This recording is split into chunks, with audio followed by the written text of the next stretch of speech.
Megillat Ruth, chers amis, Hashem Alechem Tiahyu, Leorich Yamim Tovim Veshanim Ne'imim. La Megillat Ruth est lue le jour de Shavuot. Il y a un rapport étroit, un lien fort entre cette histoire qui retrace la venue de Ruth, la convertie de Moab, qui va adopter la religion juive, qui va s'intégrer et qui va donner naissance à un enfant qui va amener la royauté de David. Cette histoire a un lien fort avec la Kabbalat Torah et la fête de Shavuot.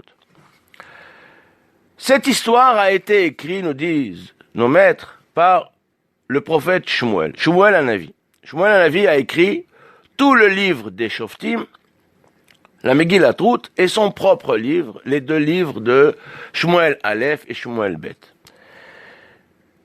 En 2489, 40 ans après la sortie d'Égypte, les Béné Israël prennent possession, pénètrent en Eretz Israël avec Yehoshua et font la conquête de la terre.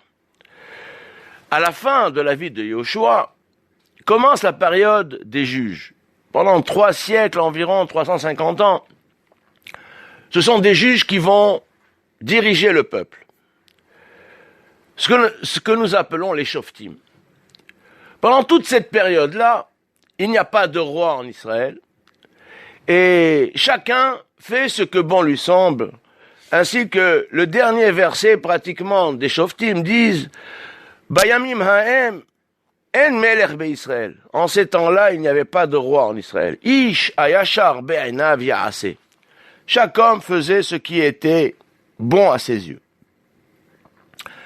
Cette période-là se conclut par la venue de Shmuel Hanavi. Shmuel Hanavi est venu au monde de manière miraculeuse, comme cela est retracé au premier chapitre de Shmuel. Sa mère Hana n'avait pas d'enfant, elle était stérile, et elle a prié pour obtenir un enfant. Elle a prié pour que cet enfant-là soit un être exceptionnel. En effet, Shmuel Hanavi est celui qui fait le trait d'union entre la période des juges et la période des rois. Quelle différence y a-t-il entre le temps des juges et le temps des rois? Le roi est celui qui va unir, harmoniser, souder le peuple pour en faire une nation. La Gemara dit que à l'entrée en Eretz Israël, il y a 3 mitzvot à accomplir. Le peuple doit accomplir 3 mitzvot qui dépendent les unes des autres. La première, c'est de nommer un roi. Ce roi-là doit combattre Amalek et il doit ensuite construire le Beth Amikdash, construire le temple. En fait, le roi est celui qui va permettre la construction du temple, qui est le terreau, le noyau qui permet l'union de la nation juive. C'est le sens de la royauté.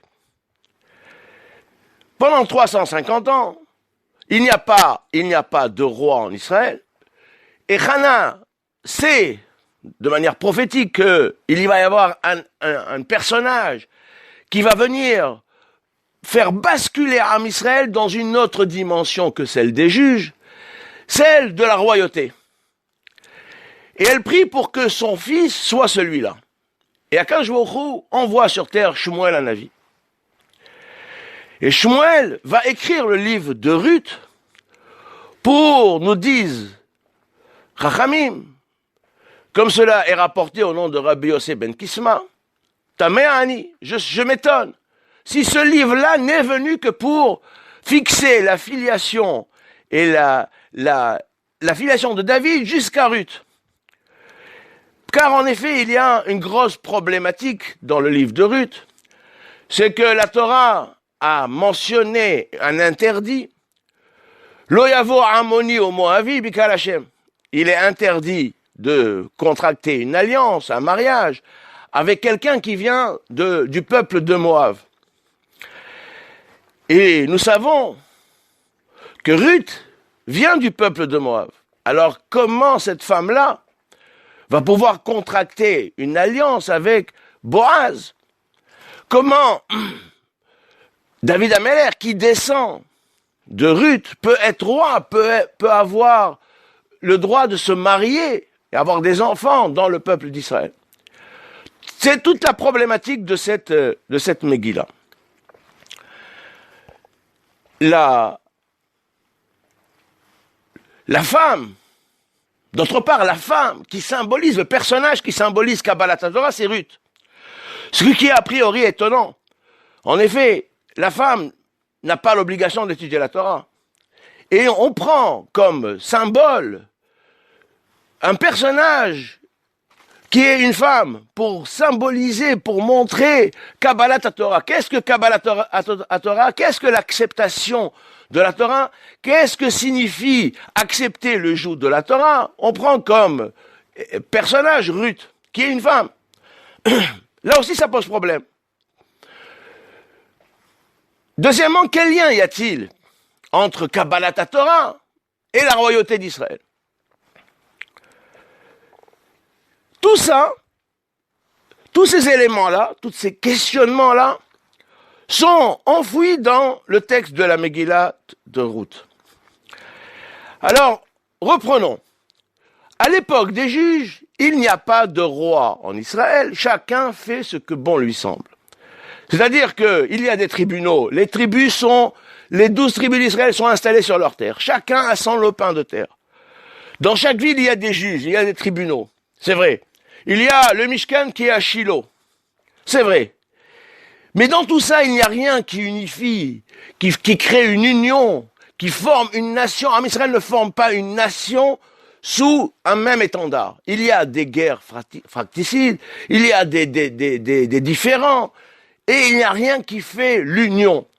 Et quand il y a des problèmes avec les voisins, alors quand je vous envoie un juge sur un endroit précis pour régler le problème, comme les juges qui ont dirigé le peuple se sont succédés pour des actions ponctuelles, comme Shimshon ou les autres. Donc on doit passer d'une situation où Ish ayashar be'enav ya'aseh, chacun fait ce que bon lui semble, ce qui traduit en fait l'individualisme, l'intérêt personnel, dans une dimension qui est différente, dans une période où il y a l'intérêt national qui prime. C'est un autre concept qui doit être amené. Am Israël doit évoluer, doit gravir les échelons pour arriver à cela. Cet homme-là celui qui va faire cette transition, c'est Shmuel Hanavi. Et le but de Shmuel, c'est la volonté d'Hachem, c'est d'amener la royauté à David HaMelech. Alors nous dit le texte, Loba Shmuel est là, Leyahes David. Shmuel ne vient que pour donner une valeur à une intégrité, une valeur halachique, morale, une valeur de cacheroute à la descendance de David HaMelech. Sinon, il y aura contestation sur la royauté d'Israël. Alors il est dit, Vaï bayamim, vaï bimé shofté ashoftim, vaï bimé shefot ashoftim. Et ce fut au temps où les juges jugeaient. Les maîtres soulignent qu'il aurait dû être dit, et ce fut au temps des juges, vaï bimé ashoftim. Et ils nous disent que justement, le début de la Megillah traduit cette image, cette idée que chacun fait ce que bon lui semble. C'est-à-dire qu'ils étaient procéduriers. Les gens faisaient attaquer les uns les autres devant les tribunaux pour un oui, pour un non. Ils étaient très poussés vers l'intérêt, mon bon droit. Voyez, bimé shefot ashoftim, c'est-à-dire que les juges jugeaient de manière continuelle. Parce qu'il y avait beaucoup de gens qui allaient devant les juges pour accuser les voisins, pour accuser les amis de ne pas avoir eu un comportement normal. Et c'est alors que Chachamim disent, et quand on n'obtenait pas satisfaction, alors on jugeait ces juges. Shefot ashoftim, shehayu shoftim et shoftehem. cette situation-là d'égoïsme, d'individualisme, de ne penser qu'à soi, a amené Ra'av Ba'aretz. Et juste après, il est dit, voyez, il y a eu la famine sur la terre. La famine, c'est une famine, nous dit le Midrash, une famine réelle, mais aussi une famine spirituelle. Il y a un manque. Il y manque quelque chose le peuple est en attente de quelque chose qui doit arriver. Et que fait Elimelech? L'homme, Elimelech, l'homme signifie un homme d'une grande stature. Il prend sur lui de quitter Eretz Israël à cause de la famine réelle, mais aussi à cause de cette famine spirituelle. Il manque quelque chose. Et les Chachamim disent, Elimelech, si on analyse son nom, il se dit, Elai tavo amalchut, vers moi va venir la royauté. Et nous disent les Chachamim, il est parti chercher la royauté. Il cherche à faire venir la royauté en Israël. Et il part à Moab. Les maîtres le contestent, le jugent avec sévérité. Il a quitté son poste. Il a eu Ainot Sarabanim. Il ne supportait plus d'être continuellement indisposé par les pauvres qui lui demandaient de trouver des solutions. Donc il a quitté. Il va à Moab dans l'idée de récupérer cette neshama extraordinaire qui est la neshama de Ruth. Là, lui, il va mourir. Ses enfants vont contracter des alliances étrangères. On nous dit que, le texte dit que les enfants, Mahlon et Kilion, se sont mariés avec des femmes étrangères, moabiotes, comme pour souligner que le mariage est interdit. Puis eux-mêmes vont mourir. Ils vont perdre tous leurs biens. Et Naomi va faire ce retour en Eretz Israël avec Ruth et Orpa. Mais elle les décourage. Elle les décourage fortement. Retournez, vous n'avez aucun espoir, aucune espérance à avoir en venant avec moi. Et Orpa retourne et Ruth se colle à elle et se convertit. C'est de ce passage-là où Naomi est en chemin de retour suivi par Ruth que nous apprenons toutes les halachot de la conversion. Et ils arrivent en Eretz Israël. Ils sont rien, ils sont démunis de tout, de la pauvreté absolue, et Ruth va aller glaner dans les champs. Et par hasard, elle tombe dans le champ de Boaz, qui est de la famille de Elimelech, qui est un proche, qui est un parent, qui a la possibilité de les délivrer. Et là, la relation va s'établir jusqu'à amener Boaz à contracter une alliance avec Ruth, de sorte que il se marie avec elle, il fait le hiboum, le lévira, pour faire revenir sur terre la neshama de Mahlon, qui est en fait l'arrière-grand-père de David Amelech. Cette délivrance-là, le hiboum est à qualifier de délivrance. Délivrance des âmes, délivrance de Ham Israël. Géoula. Le livre de Ruth est appelé Géoula, Sefer Géoula. Les problèmes qui se posent sont les suivants. Est-ce que Mahlon et Kilion, quand ils se sont mariés avec Ruth et Orpa, ils les ont convertis ou ils les ont pas convertis? Est-ce que cette halakha-là, qui va être innovée au moment du retour de Ruth, de la venue de Ruth, à ce moment-là précisément, lui dit Boaz, au chapitre 2, il dit, j'ai entendu ce que tu as fait, et heureux soit ce que tu sois venu aujourd'hui, et pas hier et avant-hier.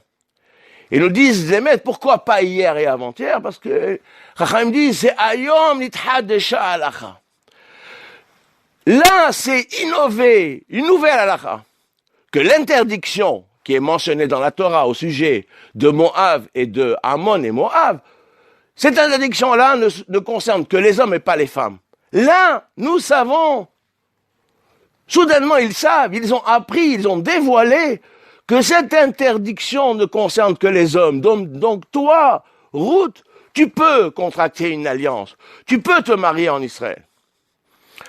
comment se fait-il que pendant des générations, on ne savait pas cette halakha et que cette halakha-là a été innovée juste là?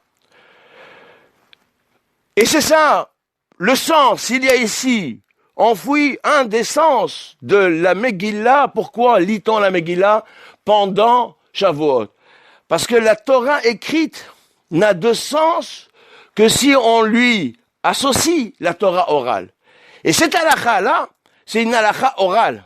C'est une déduction des maîtres, une transmission depuis Moshe qui a été perdue et qui a été dévoilée là, à l'instant, par le Beddin de Boaz, qui s'engage dans une démarche qui va à l'encontre de tout ce qui est établi dans la halakha, dans la société, que cette femme-là est permise, et il va faire un acte lui-même où il s'engage, où il va se marier avec elle.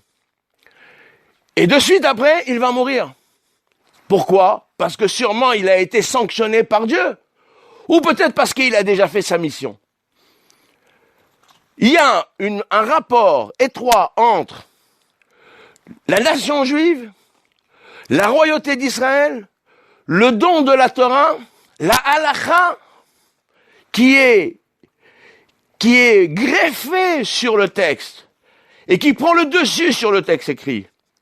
Très souvent, la halakha orale va dominer le texte écrit et même le changer, changer sa lecture de sorte que la halakha soit prépondérante et dominante. C'est ça le sens de Kabbalat Torah. Et l'exemple même, c'est Ruth. Comment Boaz ou son Beddin ont pu innover une halakha nouvelle qui va permettre à Ruth de se marier avec lui pour faire apparaître le Mashiach. Parce que il est dit que Ruth, quand elle a suivi Naomi, elle a fait des efforts. Il est dit, Vatere ki mitamet set hilalechet. Naomi se retourne et voit Ruth faire des efforts énormes pour la suivre. Elle sent que la démarche de conversion, d'adopter, de venir se coller à Am Israël est une démarche sincère qui demande des efforts. Et cet effort-là, celui de Ruth, va ouvrir dans le ciel une ouverture, une porte, qui va faire apparaître une nouvelle halakha. Une halakha ignorée, une halakha oubliée, une halakha vraie, totalement vraie, qui permet à cette femme de se marier. Et c'est ça le sens de la lecture de Megillat Ruth. Comme dit Rabbi Yossi ben Kisma, cette Megillah ne vient que pour créer, valider la filiation de David Amelech, qui va être entouré de contestations, d'opprobres. On va jeter la suspicion sur David, parce que la Sitra Achra, les Kohot Atuma veulent empêcher sa venue, veulent empêcher la venue de faire en sorte que Am Israël est une nation établie, et avec la création du Beth Amikdash. Yiratzon, qu'Akadosh Baruch Hu fasse que dans cette période que nous vivons, cette étincelle, cette lumière de la halakha apparaisse, et que la nation juive retrouve totalement sa souveraineté et sa gloire passée. Baruch Adonai Le'olam, amen ve'amen.